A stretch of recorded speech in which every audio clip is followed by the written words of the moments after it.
নমস্কার দর্শকবৃন্দ, voice of এপিতে আপনাদের স্বাগত। আজকে এমন একটি গল্প আপনাদের সামনে উপস্থাপনা করব যে গল্পটি থেকে আমরা আমাদের বাস্তব জীবনে অনেক কিছু শিখতে পারি।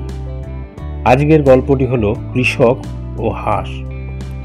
এক কৃষকের অনেকগুলো হাঁস ছিল।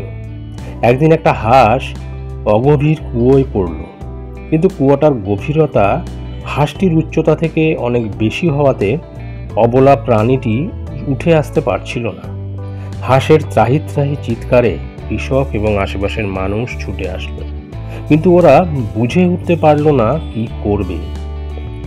ঘণ্টাখানেক নানাভাবে চেষ্টা করার পরও যখন হাঁসটি উপরে তুলে আনা গেল না, কৃষক তখন চিন্তা করল কুয়োটা আগে থেকেই বিপজ্জনক। বেশ কয়েকটি বাচ্চা কুয়োতে পড়ে বারবার আহত হয়েছে। কুয়োটা এমনিতেই ভরাট করতে হবে, তার ওপর হাঁসটা অনেক বুড়ো এবং দুর্বল হয়ে গেছে। তাই কৃষক সিদ্ধান্ত নিল হাঁস সহ কুয়োটি ভরাট করে ফেলবে। কৃষক সবাইকে ডাক দিয়ে হেল্প করতে বলল। সবাই হাতে বেলচা এবং কোদাল নিয়ে পাশ থেকে মাটি কেটে কুয়োতে ফেলতে লাগলো। কিছু মাটির দলা গিয়ে হাঁসটির উপরেও পড়ল।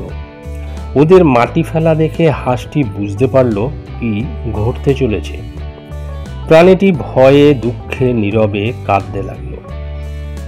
কিছুক্ষণ মাটি ফেলার পর সবাই হঠাৎ চমকে গেল, কারণ হাঁসটি অদ্ভুত একটি কাণ্ড করে বসেছে।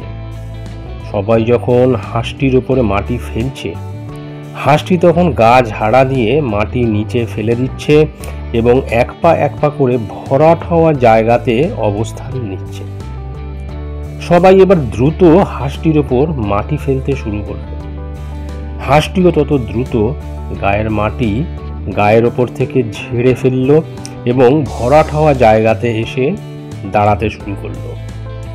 এভাবে কিছুক্ষণ মাটি ফেলার পর সবাই অবাক হয়ে লক্ষ্য করল কুয়োটি প্রায় ভর্তি হয়ে গেছে।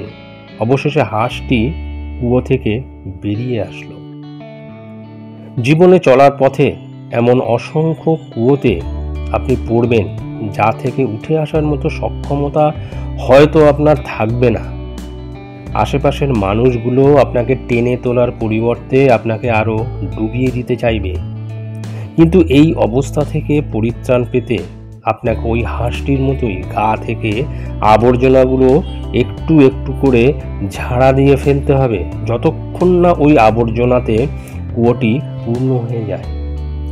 যখনই সমস্যা এসে আপনার শরীর এবং মনের ওপর চেপে বসবে, প্রতিবার একটু একটু করে ঝাড়া দিয়ে সরিয়ে দেবেন। তারপর মাথা উঁচু করে একটু আগে ঝেড়ে ফেলে দেওয়া সমস্যার উপরে গিয়ে দাঁড়াবেন। প্রতিটি সমস্যাই আবর্জনার মতো। আপনি থেমে থাকলে আবর্জনার পাহাড় এসে আপনাকে জীবন্ত কবর দিয়ে দেবে। তাই কখনোই হাল ছাড়বেন না, থেমে থাকবেন না। ধন্যবাদ।